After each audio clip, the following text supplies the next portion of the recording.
حضرت حسن بصری رحمۃ اللہ تعالی علیہ اپنی توبہ کا واقعہ بیان فرماتے ہیں. وہ فرماتے ہیں کہ میں امیر کبیر شخص تھا، بہت امیر تھا، اور بصرہ کی گلیوں میں غریبوں کی خدمت کیا کرتا تھا. اچانک میں نے ایک حسین عورت کو دیکھ لیا اور میں اسے دیکھتا ہی رہ گیا. اس عورت نے مجھے کہا اما تشتہی، تو یہ شرم نہیں آتی؟ میں نے کہا ممن، کس سے شرماؤں؟ اس نے کہا وہ جو آنکھوں کی خیانت کو دیکھتا ہے اور دلوں کے پوشیدہ رازوں کو جانتا ہے، تجھے شرم نہیں آتی؟ تجھے حیا نہیں آتی؟ کہا اس کا جملہ تو بہت بڑا تھا. حسن بصری اپنی توبہ کا واقعہ بیان فرما رہے ہیں. فرمایا اس کا جملہ تو بہت بڑا تھا، لیکن وہ اتنی حسین تھی، ایسی خوبصورت تھی، میں پھر بھی مسلسل اسے دیکھتا رہا اور دیکھتا ہی رہ گیا. اور پھر آخر اس نے کہا کیوں بار بار مجھے دیکھتا ہے؟ میں نے اس عورت کو کہا کہ تیری آنکھیں اتنی خوبصورت ہیں کہ تیری جھیل جیسی آنکھوں میں ڈوبنے کا جی چاہتا ہے. اس عورت نے کہا اچھا تو ایسی بات کرتا ہے، تو یہاں انتظار کر. وہ عورت اپنے گھر میں چلی جاتی ہے. تھوڑی دیر کے بعد کہا میں انتظار کر رہا تھا. تھوڑی دیر کے بعد اس کی خادمہ آتی ہے، اس کے ہاتھ میں ایک تشت ہے اور اس تشت کے اندر اس پر ایک کپڑا ہے. کہا میں نے کپڑا اٹھایا تو اس میں اس کی 2 آنکھیں تھیں. اس نے اپنی 2 آنکھیں نکال کے اپنی خادمہ کو دے دی کہ اس کی وجہ سے اس کا دل دین سے دور ہوا ہے، مجھے یہ آنکھیں نہیں چاہیے. کہا اس پر ایک کاغذ تھا، کاغذ پر لکھا ہوا تھا مجھے ایسی آنکھوں کی ضرورت ہی نہیں جس سے ایک مرد فتنے میں مبتلا ہو جائے.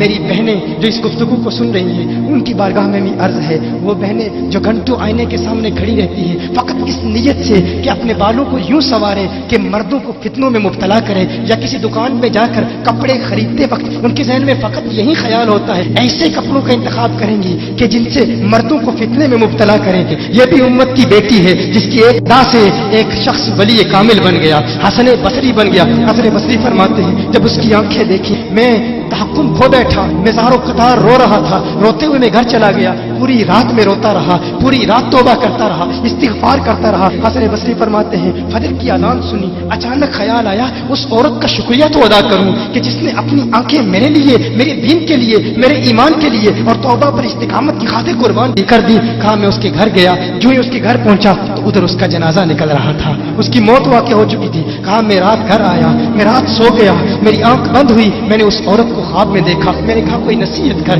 اس عورت نے کہا کہ جب تنہائی میں ہو اللہ کا ذکر کرتے رہو، اور جب صبح کرو تو استغفار کرو، شام کے وقت استغفار پڑھو. کہا میں نے اس وقت توبہ کر لی، ایک عورت میری توبہ کا سبب بنی، ایک عورت کی وجہ سے مجھے توبہ پر استقامت ملی. یہی حسن بصری. پھر وہ واقعہ بھی آتا ہے، وہ دور بھی آتا ہے، ان کا ڈر کتنا ہے، ان کا تقویٰ کتنا ہے، پرہیزگاری کتنی ہے. یہی حسن بصری. ایک دن ایک شخص نے حسن بصری رضی اللہ تعالی عنہ سے کہا ہے حسن بصری کیا آپ جانتے ہیں کہ جہنم سے جو شخص سب سے آخر میں جہنم سے نکالا جائے گا اور پھر یا حنانو یا منانو پڑھتا ہوا جہنم سے باہر نکلے گا. حسن بصری فرماتے ہیں کاش میں وہ شخص ہوتا، کاش میں وہ شخص ہوتا.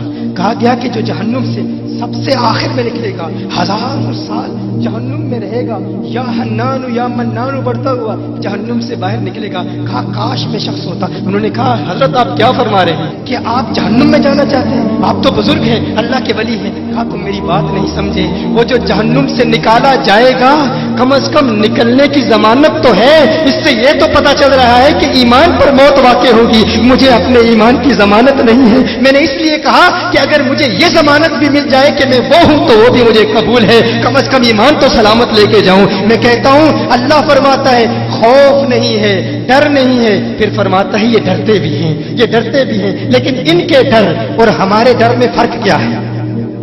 ان کے ڈر اور ہمارے ڈر میں فرق کیا ہے؟